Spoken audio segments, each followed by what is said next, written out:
Donc, on est sur le point de démarrer. Je dis bonjour en français parce que j'imagine que tout le monde comprend le français, mais on va, on va quand même procéder en anglais. So, hi everyone. We hope you're doing good. Today, you're here to see the fourth session of webinar, and it's about how to code in Constellab with Benjamin. So let's start, and Benjamin will show you. Hello everybody. Yeah, and after we will do a short question session. So you can write your question in the chat section, and we will read it at the end. Okay, let's go, Benjamin. Yeah, and hello. And as we are just a few, don't hesitate to ask questions during the session. I will try to check them and answer them directly if it's possible. So hello everybody, I'm Benjamin, Head of Technical at Gencovery. And today we are here to discuss about Constellab and how we can develop and code in Constellab. This is mainly for data scientists, bioinformatician, to show them how to use Constellab and how to write small scripts, test them, and how to get deeper in the coding, and how to make your code available for others, like non-technical person, and how to use the Constellab environment to do all this. So we will see what we call the live task and how we can develop basic programmation in Constellab with few different examples with some plot, for example. And then we will see the real development environment, which is for more advanced purpose, which is also available in Constellab. And as I said, don't hesitate to ask questions during the session. We will try to answer them. So let me share my screen. Yes. Okay. So here you can see the Constellab application. We are directly connected in what we call the digital lab. So this is where we will execute our code. We will make our digital experiment, and we will analyze our data. So Constellab is divided in few objects, which are first the experiment. An experiment looks like this, which is a pipeline to transform data, execute biologic pipeline, for example, or just to generate some plots. And in this pipeline, you have all these blocks, which are called tasks. And the task is one block that has a specific objective. For example, this one is a really simple one that is used to delete a column from a table. And those tasks takes resources as input and output, as we can see here. For example, this one takes a table as input and has a text and a plotly resource as output. So this is really important to understand the next of the step. And basically a resource is a data in Constellab. So a table is a data that looks like this, and a text is a basic text that can be used. We also have files or plots like plotly graph. So this is a basic pipeline where we can use already developed tasks, those one. We will see later how we can develop this kind of tasks. But first, we will see how we can directly, in Constellab, we can code directly in the pipeline to make some transformation or generate some plot, for example. So here I have as input my resource, which is a table. I have the iris dataset that you might know. Basically, it's a dataset that reference the length and width of sepal and petal of plants. No need to know exactly what it does. I will just do some basic transformation, so no need to understand the biologic meaning behind this. And I want to work with this table to generate some plot and try to analyze it. So what can I do in Constellab? I can use what we call live tasks. This one is the simpler one. We start with this. So live task is a place where we can directly develop from the application and test it directly from this interface. So for example, I will connect my input to this live task, and I will try to generate a plotly graph from my Harris table. So let me just check the code I took. So here is a line that from a data frame can generate a plotly graph, plotly figure to be precise. And it's used different column of the table. And as we can see here, those are the correct names. So how does a live task work? We can have multiple inputs and multiple outputs. And in our code, we have two special variables, which are the sources and the targets. And basically, sources is an array that will contain all our input resources. So here we have just one, which is a table. And as a target, we want one output, which will be our plotly resource. So to do this, I can import plotly to manipulate it like this, import plotly. I'm sure you know it already. And then I can access the data frame by using, let me remove this, by using this. So I'm accessing the first input, which is a table, and the table has a method getData that is used to access the pandas data frame of it. So here I will have my data frame, and I can pass it to plotly to generate a plot. I can change this. You will see later it can be useful to debug our code. We can add some logs. And then as I have a plotly, I need to set it as output, which is not a table, but now a plotly resource, which is a Constellab object that I need to import. And with this, we should have one output that is a plotly figure. Basically, it's a scatter matrix. And basically, with this code, we should be able to analyze our table in another way. So I'm just running the live task and it finished. So here is the result. So this is a plotly figure that we generate with this part of code. So first part is to access the input data frame. Second, we generate the figure, and then we build a Constellab resource from the plotly figure. So here we are. Maybe we want to add another output, for example, to have the describe of the table. I don't know if you know this this method from the data frame, but it can be useful to analyze your data to see the mean, the variant, and the quartiles. So I can call directly here the describe method and add another output. I can re-execute my live task, which will take a few seconds, and let me wait. And it will show how we can also debug, because there will be an error. Here we have an error because I put two outputs in my target array, and I've just here defined one output in my tasks.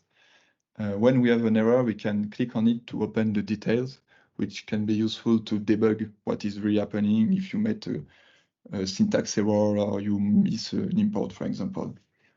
Notice also we can see our log here, which can be useful to debug your code. You can add some log with this text, so you can debug your live tasks.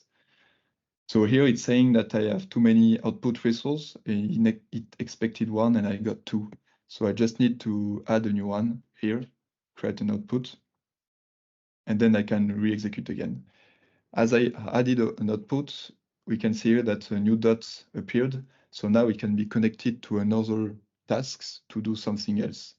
Live task in Constellab can have as many inputs and outputs as needed. And it can be useful to generate multiple output like raw data and also a plot, for example. So here I still have my plotly resource, as we saw earlier, and I also can have access to my describe table with my count, my mean, standards, and all kind of information. So this is basics Python live tasks. It can be useful to quickly analyze data and use basics library that are already installed in Constellab. If you want to make more advanced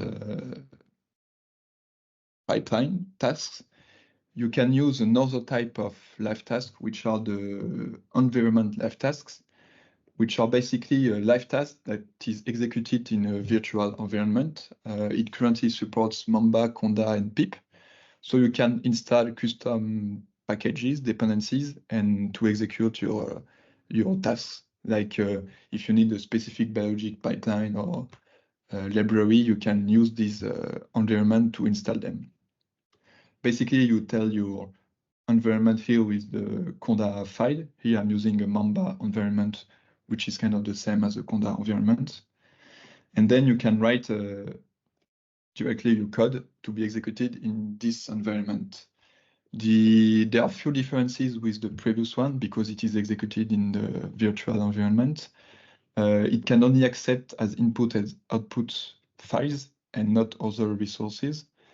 So for example, this is my table which I have exported in CSV. So with Constellab, we can use the simple exporter to convert our table here to a file. And this is this file that will be used in the virtual environment. So this live task takes file as input and file as output. Oh, sorry. It's okay. So when we want to use those, it's a bit different than before. We have kind of the same input and output, but now are called source path with an S and target path, which are an array that contains the path of our input and output file. And basically, after that, you can write any Python script to make your code. For example, here I use the pretty known Seaborn package to generate another graph with Seaborn and Matplotlib in this virtual environment. And the only difference is that I need to import the data frame from the file because this is a CSV file, so I need to import it as a data frame. Then I'm calling the Seaborn package, and instead of showing the graph with matplotlib.show, I need to save it as a file so it can be accessed in Constellab because I need to have a file as output. So I'm using the save figure method, and this generates me another static figure, which is an image. So this is an example on how you can use virtual environments. And basically you have no limits on it. You can use any library you want and do any code you want and connect multiple live tasks next to each other. Another, as I showed you earlier, Constellab has some logging for the tasks. And here, for example, for this one, we can see that it installed the virtual environment. So you can see all the logins and where you are when you are executing these tasks. It took about 40 seconds to install and execute. Another important things can also be the monitoring, when you can see all the CPU and RAM consumption of your server when you are executing these tasks. So if you have a problem with RAM memory, for example, you can see here that it will you will have a peak, so it can be useful to debug. And you can also have access to the logs of the server during the execution of these tasks.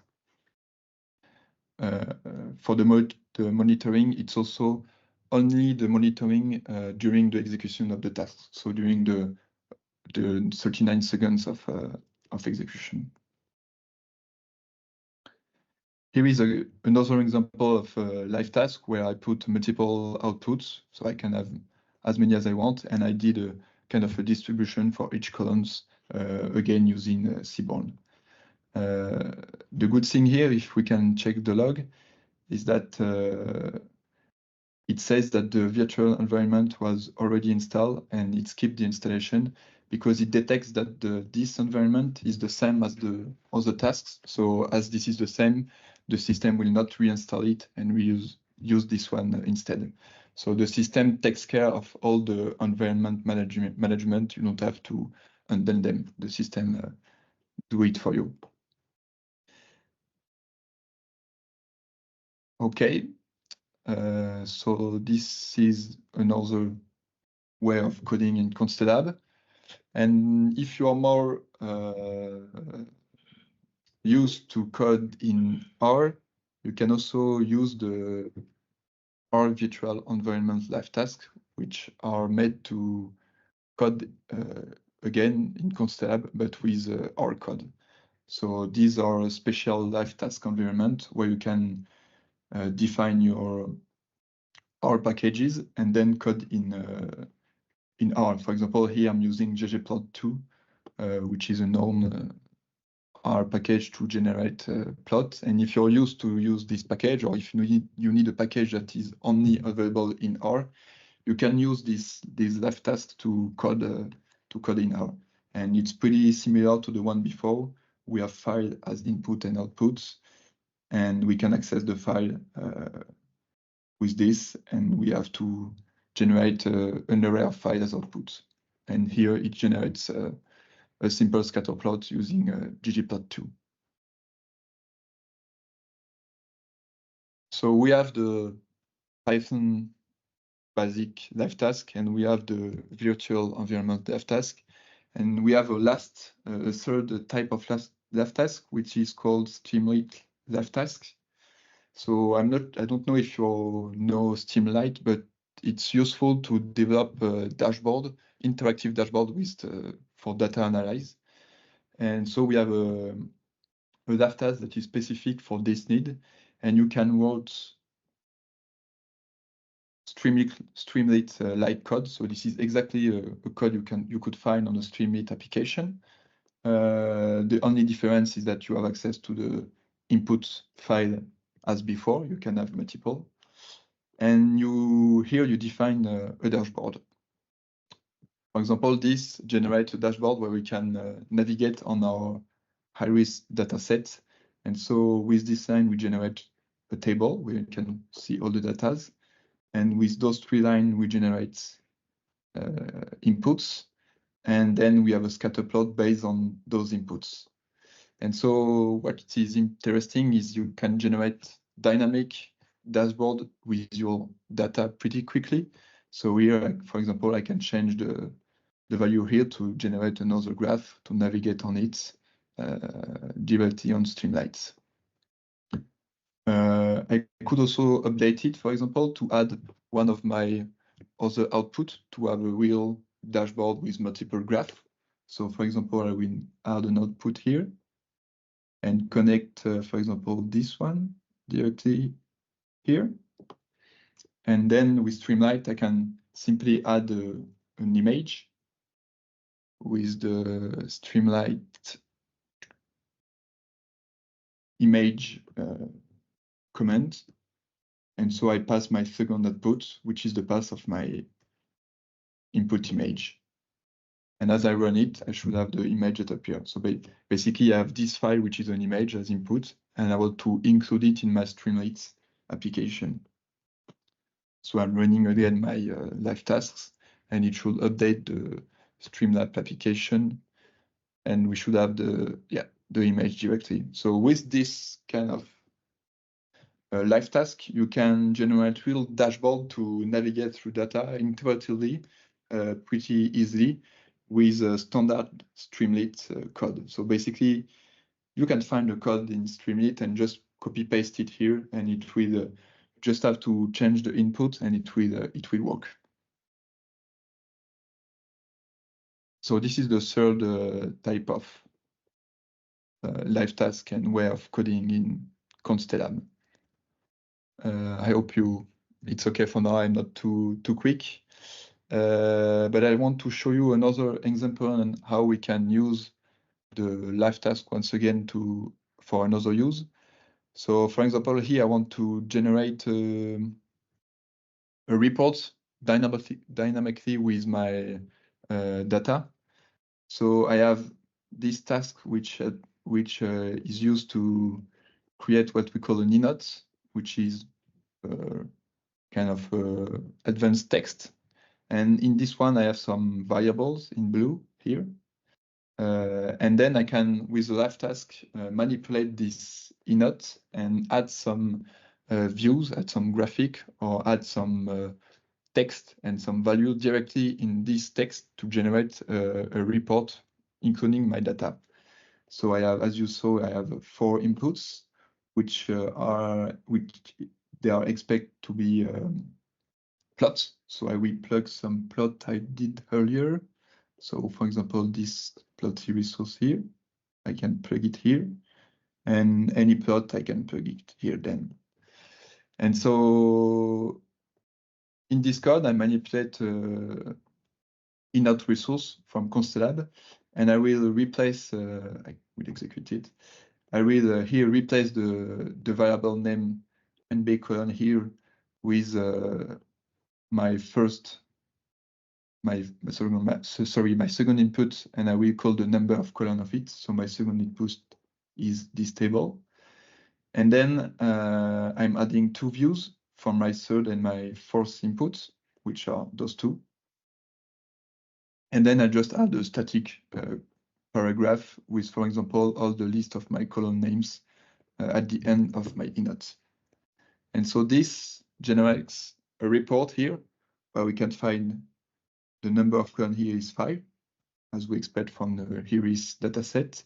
And it included the views at the same place as the variables.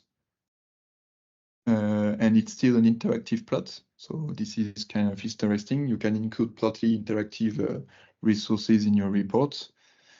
And I also have my photo and my last paragraph with the different column names. So it can be another use of live task. You can generate dynamic reports, and it can be shared to other people, so it can be industrialized in a pipeline. At the end of the pipeline, you can have 2 or 3 live tasks that generates the reports with the data generated by the pipeline, for example.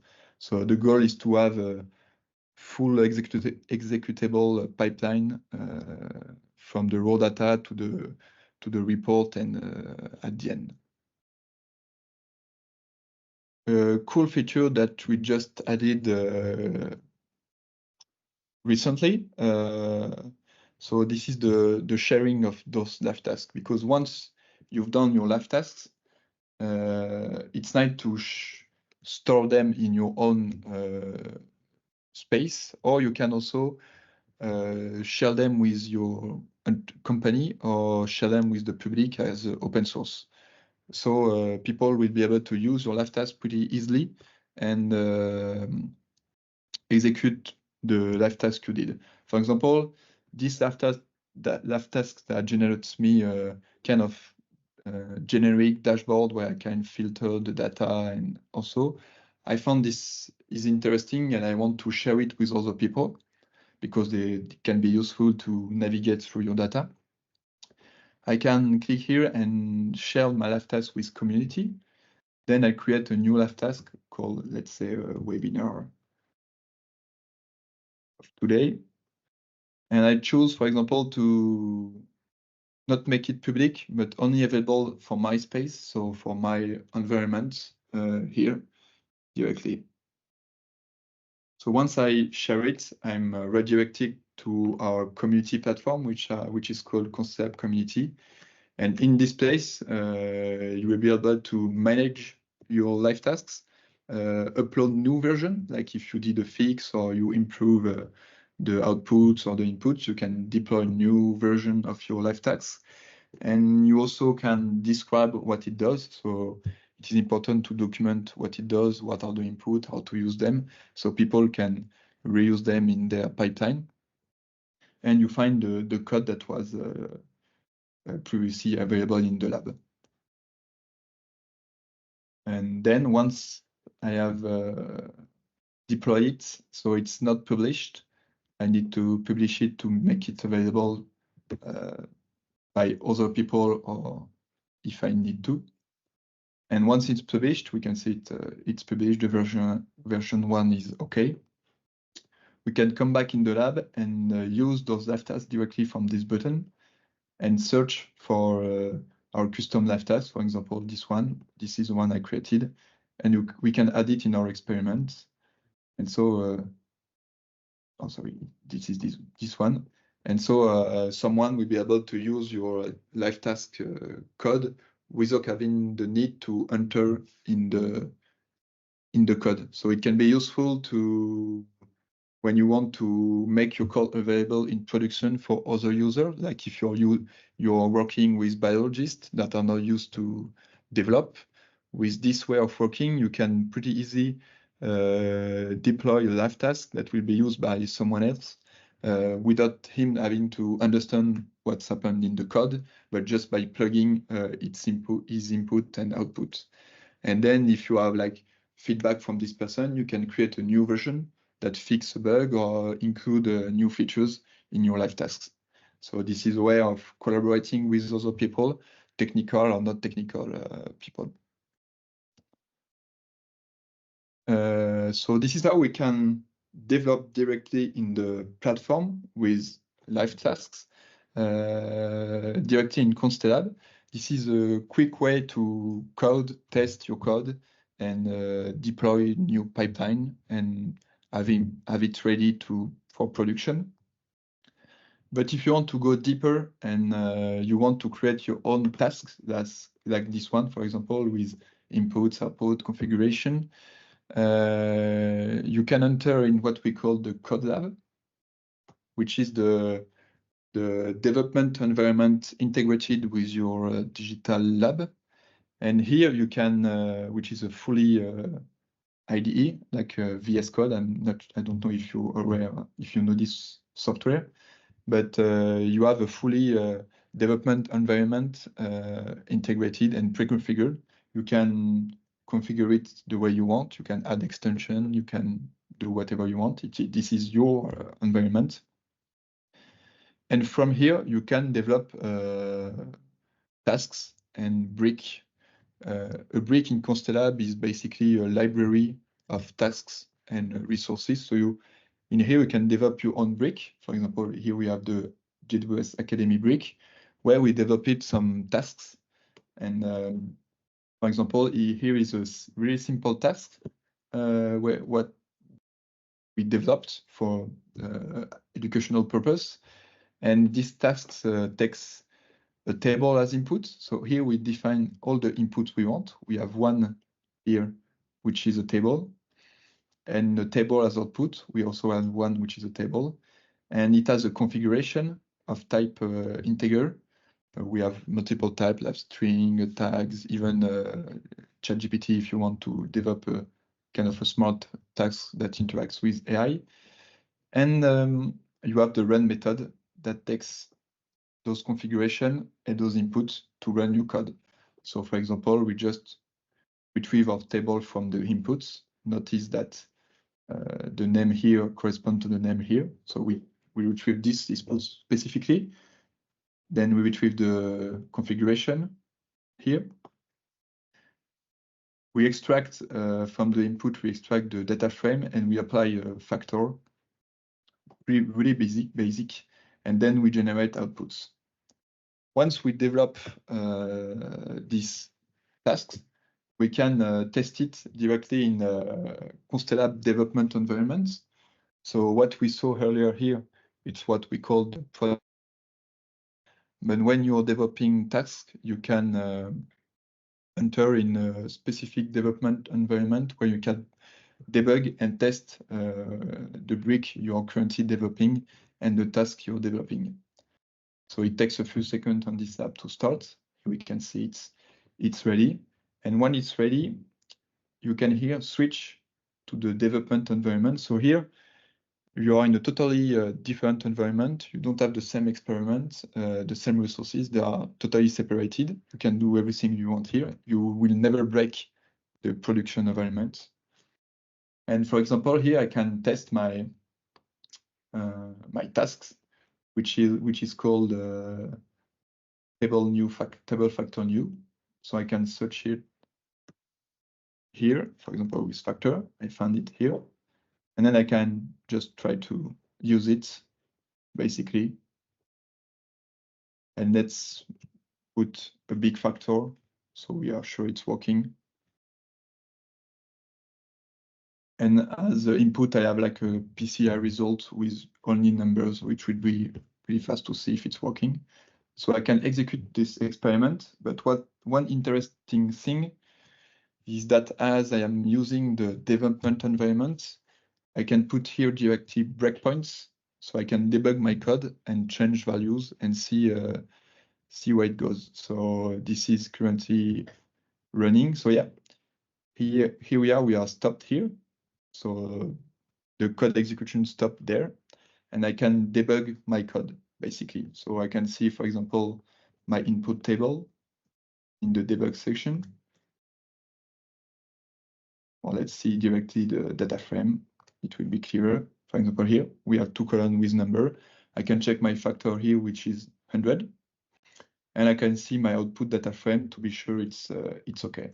So with this, you can analyze your tasks values during the execution, and you can update them to debug if you need. So this is only available in development environments, but it can be pretty useful if you are used to this kind of way of working. And then I can execute it to finish my tasks. As you see, it was still running because it was stopped by the debugger, and it finished, and I can see my result, which is 200. So the table factor works. So the code you write here is directly available and testable from the interface here, which is kind of useful to when you're coding. And that's almost it. This was a simple task, but we have, for example, a more complex task that is using virtual environment to run command line, for example, here, to execute a blast and then multiple manipulation on this result. Basically, you can, when this is Python code, you can do whatever you want in this. Okay, and one or two last thing is, as this is a VS Code environment, you also can work with Jupyter Notebook, which can be useful to test your code. So here, for example, I just generate a simple graph with some data I uploaded directly in this environment.